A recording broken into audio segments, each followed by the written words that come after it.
Now to the Albanese Government's social media crackdown that would hit social media giants with millions of dollars in fines if they repeatedly fail to remove disinformation and misinformation upon requests by the Australian Communications and Media Authority, known as ACMA. Now, I understand that there is a lot of awful content online, but that doesn't seem to be the target of these laws, which appear to offer censorship of a political nature more than anything else. And it begs the question, if Labor are prepared to legislate for political censorship, why aren't they prepared to act to stop other forms of harmful content, like children being able to access pornography without age verification? It's disturbing enough that the government want to have the final say on what constitutes fact and what is false.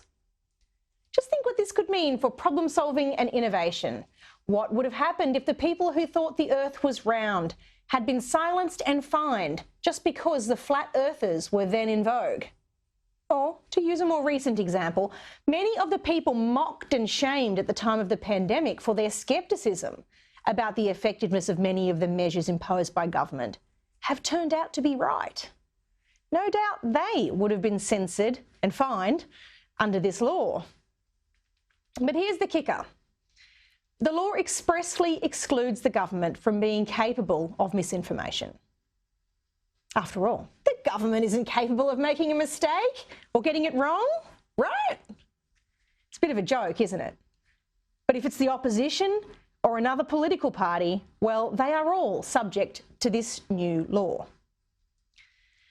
There's an interesting question to be answered about whether this is even constitutional.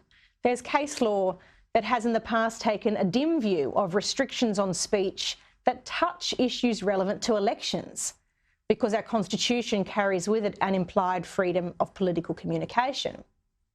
But if it were to pass, it would herald an ugly new era of political censorship designed to entrench incumbents, censor criticism of the government, and dismiss anyone who dares to challenge them as liars, or should I say it in newspeak, misinformed, and weaponise the tech giants to make all of this happen. To some extent, the social media companies are already headed down this path. When YouTube takes down videos that ask, "What is a woman?" as it has done for many prominent conservative thinkers in recent times, or when Twitter greys out posts as being offensive merely for discussing matters of legitimate public debate, or forces them to carry a label warning users that, in effect, the poster is a liar, it is really adopting a version of this approach. You can see the way that this follows the contour of popular woke values too, rather than biological or historical truth. But this will provide a licence for the tech giants to step it up, to double down, and to say it's all done at your democratic request. Now, I don't know about you, but I don't recall anyone seeking a mandate for this at the last election. And so you might ask, why now? What's the rush? What's the driver to do this, especially given the risk it presents to freedom of thought and speech in this country? Well, it seems to me that there's a very neat link between this bill and the flagging support for the proposal to change Australia's constitution. How to deal with the fact that Australians are listening to the no side of the campaign, even though it's being outspent 8-1 by the yes side and its corporate funders? Well, if you don't have a good argument of your own in support, just ban the other side from speaking. Call it misinformation or disinformation and threaten anyone who lets them speak with a big old fine. Of course, the government will remain exempt and free to continue to speak in broad, nebulous terms that conceal the real agenda and the real risks presented by the voice. Joining me now to discuss this is Liberal Senator for Tasmania, Claire Chandler. Claire, welcome to the program. You've written brilliantly in The Spectator about this bill recently, and you said, "Who do you trust to determine what is true and what is false? To determine which news and opinion is allowed to be published and which should be banned to protect public health and safety? It's a fair bet that Twitter, Facebook, the media and government aren't at the top of your list." Couldn't have said it better myself, Senator. What stands out to you as the biggest risk of this bill?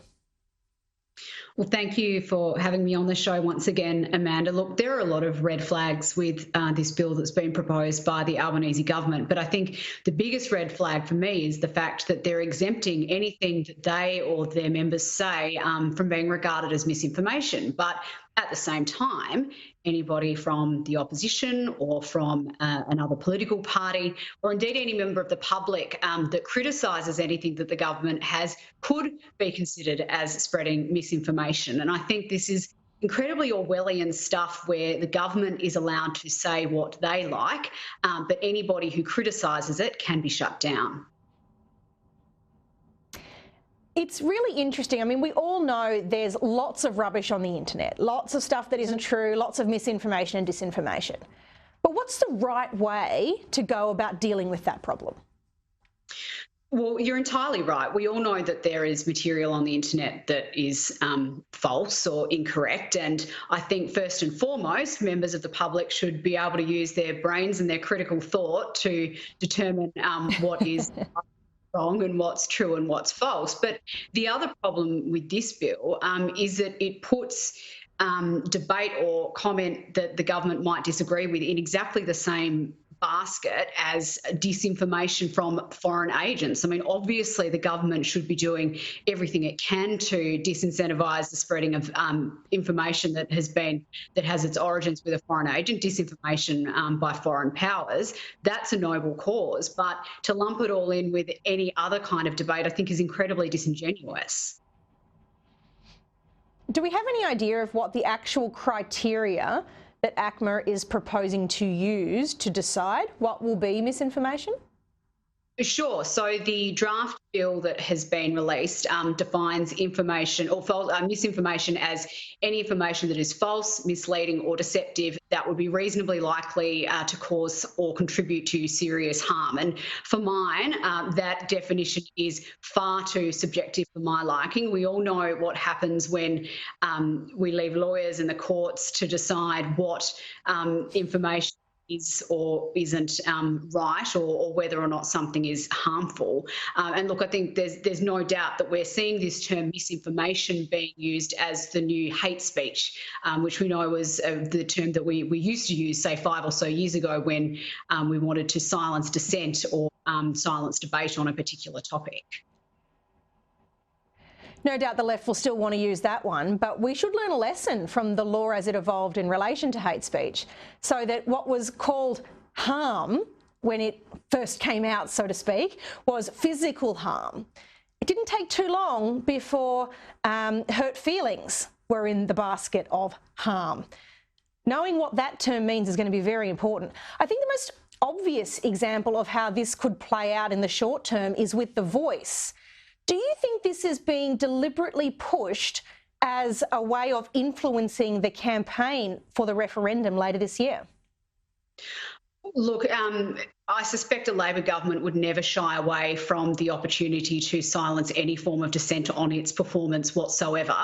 But look, I do think that the fact that the Voice debate is coming at the end of the year has sort of precipitated the government bringing this bill forward when they are. I mean, you only have to look at the example that we've seen in recent weeks of a minister in the government saying something which was clearly misleading, which was that the Voice wouldn't have anything to say about the concept of Australia Day being on the 26th of January. So that, even though it's clearly false, wouldn't be misinformation under this bill. But again, anybody who criticises that statement from the minister or who asks even some questions about the validity of that statement of the minister could be accused on social media of spreading disinformation, even if they're just commenting on a Facebook post about it.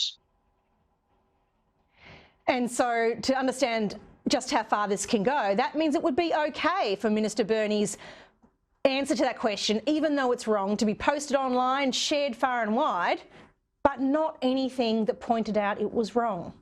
It's very worrying. Finally, and very quickly, you've always been prepared to engage in the tough conversations, particularly around women's spaces and the needs of biological women. It's really pretty hard to get heard on anything that doesn't fit the woke cookie cutter on that space. Are you concerned that subjects like this that really need to be on the agenda could easily be shut down?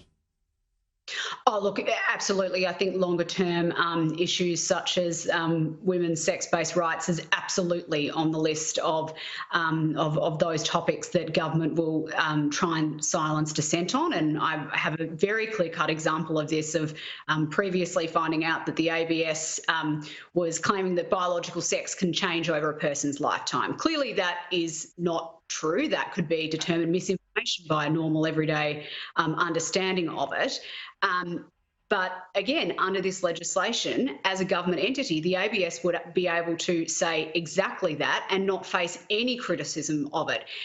Conversely, people such as myself or other women that decided to shine a light on just how false or misleading that statement was could be deplatformed. So, look, I think there are a long list of topics that the government has in its sights in introducing this bill. The Voice is number one, and I think a lot of these other broader social issues are certainly up there as well.